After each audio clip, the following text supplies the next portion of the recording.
Tiffany at the four we will crap about Better News TV. So you best so when you subscribe to Better News TV, you best subscribe and one like and one share, no turn on notification bell. And also don't forget to leave your comments at the comment section and we will be much grateful to read your comment. And some idea more a update be a bar and some a update na ɔtwe nsɛm a ɛbaeɛ ɛfa police inspector a ɔko ne girlfriend ɛwɔ Kumasi Asafo close to Dufie Towers na ɛnɛ no anaasɛ na ɔtwe mu no ɛyɛ inspector no was able to arrest and appear before the court na court no accusing of murder, causing a murder to that Madwoa. And some police inspector needed to judge of whatever happened, but the four messages over coming home, Yapaputi and some inspector needed to judge and appear before the court. Message says, so when you subscribe to Better News TV, I will subscribe. No one like it, no one share. Say, update be a and on Saturday to me. My inspector now in some of the two. We'll be starting from the Ashanti regional capital of Kumasi, where you know that a number of issues, big issues have been happening in that region. Not the political one. This time around, issues regarding civil, unrest and regarding the killing of a lady. So, key suspect in the killing of a female adult at Edum in Kumasi has been arraigned today and charged with murder by an Asokore District Court. Inspector Ahmed Chumesi was arrested over the weekend following what police say was a sustained intelligence-led operation.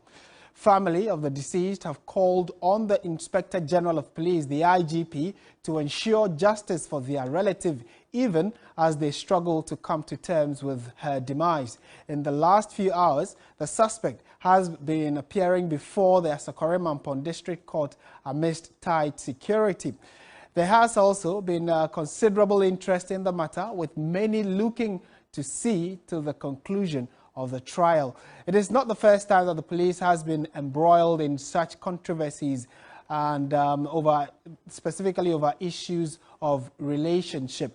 And our reporter William Evans Ikum, who's been following this story right through from the beginning, has joined us live for an update. Evans, good afternoon to you. Thank you for joining us. First of all, we can see behind you the district court at Asokore Mampong. Tell us what exactly transpired in court and whether or not the suspect himself was in court. He was, but he was here without a lawyer. In fact, it was an emotionally filled courtroom when, family or relatives of the deceased came in their numbers. In fact, the judicial prosecutor from the charge sheet he read before the open court, and of course, what had transpired between the accused, that is Inspector Ahmed Chumesi, had it that the deceased, Victoria Dapa, or popularly called Madwoa, owed her 5,000 Ghana cedis. So he had gone there on the 20th day of April to collect that particular money when it resulted in her death. In fact, it was also established that there was a relationship between the accused person, or Inspector Ahmed Chumesi, and the deceased, that is Victoria Dapa, also known as Madwoa. The prosecutor from the charge sheet, of course, has charged him with murder. And there was some level of assurance to the family that the IGP is very much committed to this particular case, and the family should rest assured that justice will serve them. Then ordinarily you would expect the court to ask the accused person whether he's guilty or not, but that did not happen. But then he was given the opportunity to say a word or two, and it was very brief. He said he had no intention killing Madwoa, but whatever happened between him and Madwoa on that day, it is only God who knows. And exactly what he said. I can tell you, he looked very slouched in his seat, and intermittently you could see that level of eye contact between him and then the brother of the deceased, Big Joe. As I mean, observed them, Big Joe consistently was looking at him, but he would just have a look briefly and he would just take his eyes off. He came in with face partially covered. But again, when he was about to speak, the court ordered that he remove the nose mask, and so the court can hear him well. Because at the point in time when he was speaking with a nose mask, it wasn't very audible. So the court asked him to remove it. And that was when emotions soared, in the open court. When, some of the relatives saw him for the very first time, they saw. At the point in time, the police intermittently had to come in to restrain people from going overboard as their emotions, aggravate. So, it was very, very emotional day. But the prosecutor also made a statement that was quite striking, talking about ACP Kofi Blagoji, who is the judicial prosecutor. He said the IGP has taken notice of the fact that the police service is flooded, or has some element of people or servicemen who commit barbaric acts. And he also made mention, and I quote him, that there are people, of course, I've mentioned barbaric acts, who do things that go contrary to what the tenets of the service. And that is something that the police administration, led by the IGP, is committed in uprooting all these guys from the service. So the family should rest assured that police is not going to, relent on this particular case, but they're going to follow it to the latter, and there's going to be a total cooperation. So at the end of the day, justice will be served. In fact, the courts, he reappears in court on May 30th for the case to continue. Right, so that was actually going to be my next question about what next after today's appearance. And you say that the next adjourned date is May 30. And in between that, what are the expectations, especially from the side of the family? Well, so, what the police now is looking for, of course, it has also been established that he used a service gun to commit the crime. Now, it does appear that we are likely to hear more charges, because the ACP was very, very economical. In fact, he told the court that he wasn't going to speak much, only that one thing has to be established, and to be very fair to the accuser, and also in order not to infringe upon his rights as enshrined in the Constitution, he needs to know why he's been brought to court. And that one has been established as by way of prima facie. That is to say that he is in court because he has committed murder. Now the police, from the prosecution point of view, they will need more time to be able to do more investigation and then also come out with more evidence, so that when the time comes for the judge to prescribe judgment, then there wouldn't be any kind of nuances and what have you. So exactly what the police is going to do. But of course, there was some level of assurance that in the midst of that, they are also going to collaborate with the family, to ensure that, whatever evidence that they have is very solid. Okay. But I think the assurance of the family was emphasized many times, that they should rest assured. Don't forget that we interviewed the mother of the deceased not too long ago, and he called on the IGP. That was less than 24 hours ago. He called on the IGP to be very, very particular and very, very committed to this particular case. So it does appear that that is the response from the IGP through TV3, through Omega General, to the family. Thank you so much, William Evans Inkum, with that update from the Asokore Mampong District Court, where the suspect has been appearing before the court and is expected to reappear on May 30. He has currently been charged with murder, and it looks as though the family will definitely be keeping a clean and close pressure on the IGP, who has, through the state prosecutor, given his assurance that he will follow this particular issue to the letter. Let's, pick the thoughts of security analysts on what really and how the police should approach this. Should we leave it solely to the police to investigate and prosecute, or probably an independent body must also be engaged to look into it? Emmanuel Kuting is the security analyst, is joined us via Zoom for a quick conversation. Mr. Kuting, good afternoon. Thank you for joining us.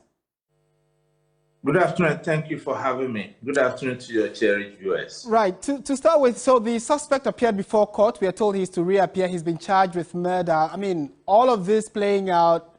First question, would you advise, or is it okay that the police themselves are handling this issue in terms of investigation?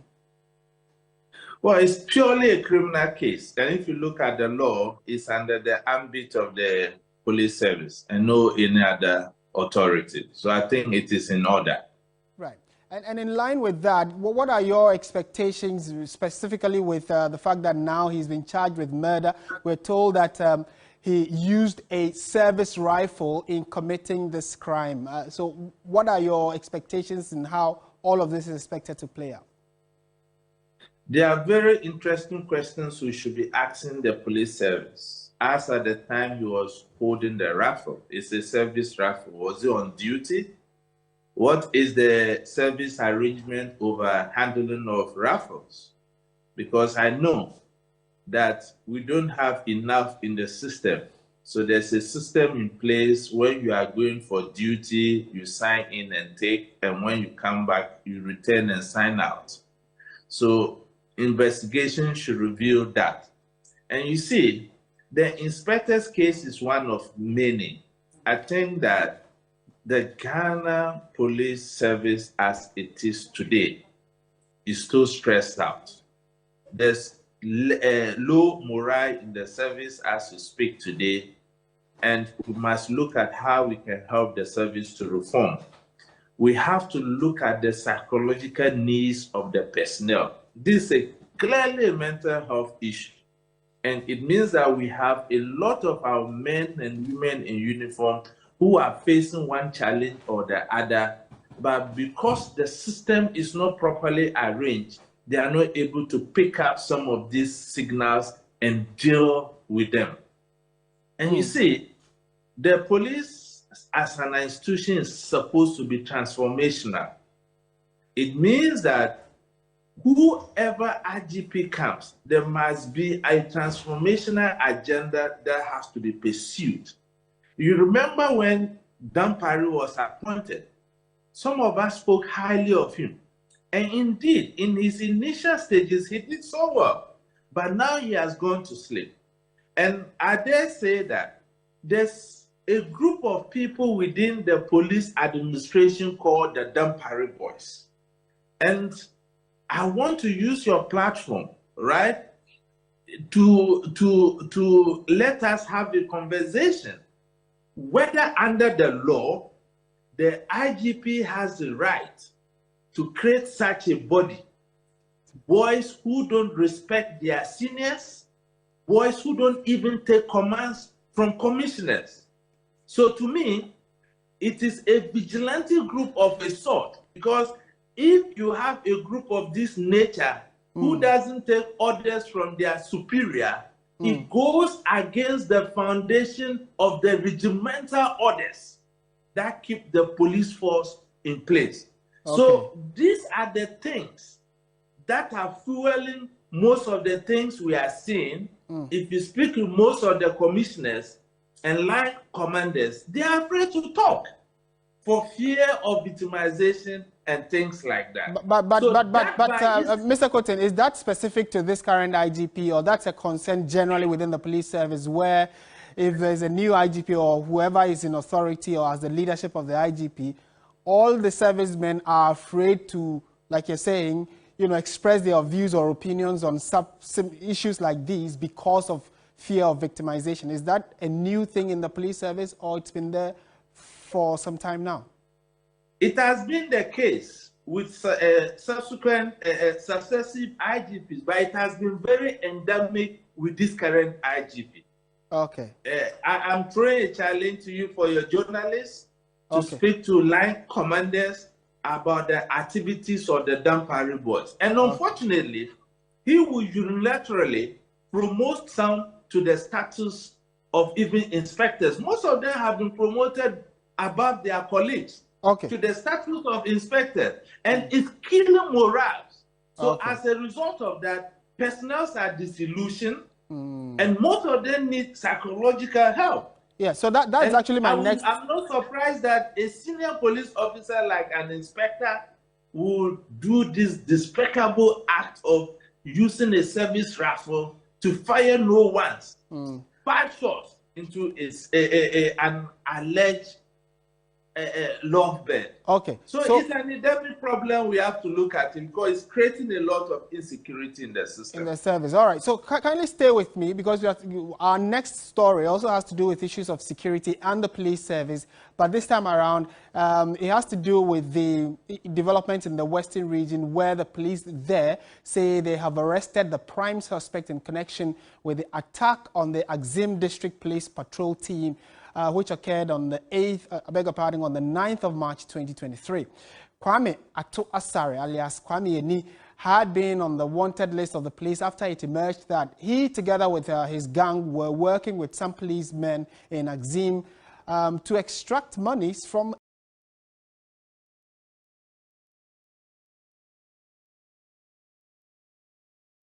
Atwasari, alias Kwame Eni, together with 3 others, had been on the wanted list of the police after it emerged they were working with some policemen in Axim to extort monies from illegal miners. We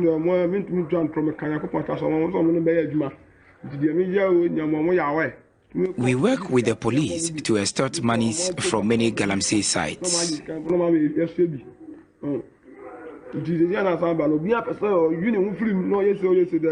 The 3 other suspects are Williams Kofi, Richard Kwesi, and Emmanuel Kujobroni. The latest arrest brings to 8 the number of suspects linked to the incident. Leader of a team now in police custody, Kwame Ato, in a series of videos since the incident went viral, has spoken about the collusion between the Axim police and his gang.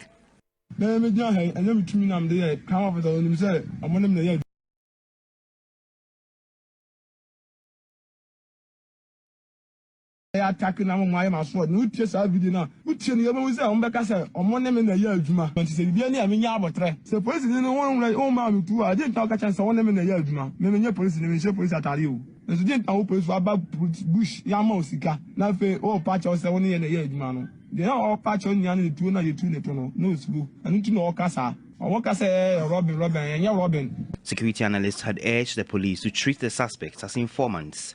We need to do an audit of the current personnel we have in the system. If it was in other jurisdictions, the civilians would have been treated as informants, if you like, or people of interest who can help the case of the police.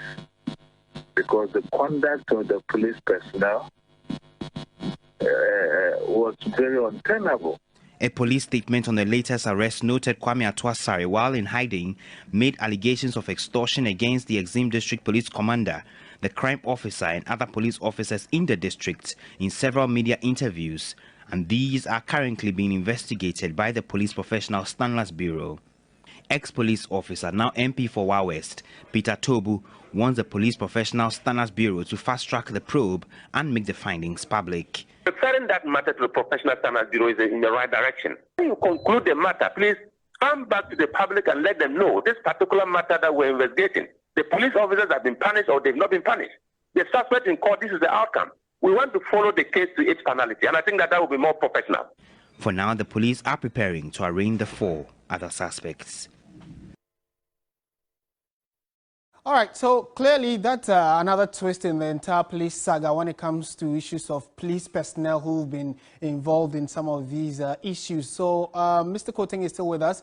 Mr. Koting, the last time you spoke on this issue when it broke, you advised that these suspects be treated as informants to help the police in their investigation. The police have gone ahead to arrest the key suspect in the case. What are your immediate thoughts, and does this help in terms of either inviting them or arresting them? In fact, the way the police has proceeded in handling this matter doesn't engineer confidence and trust in the service.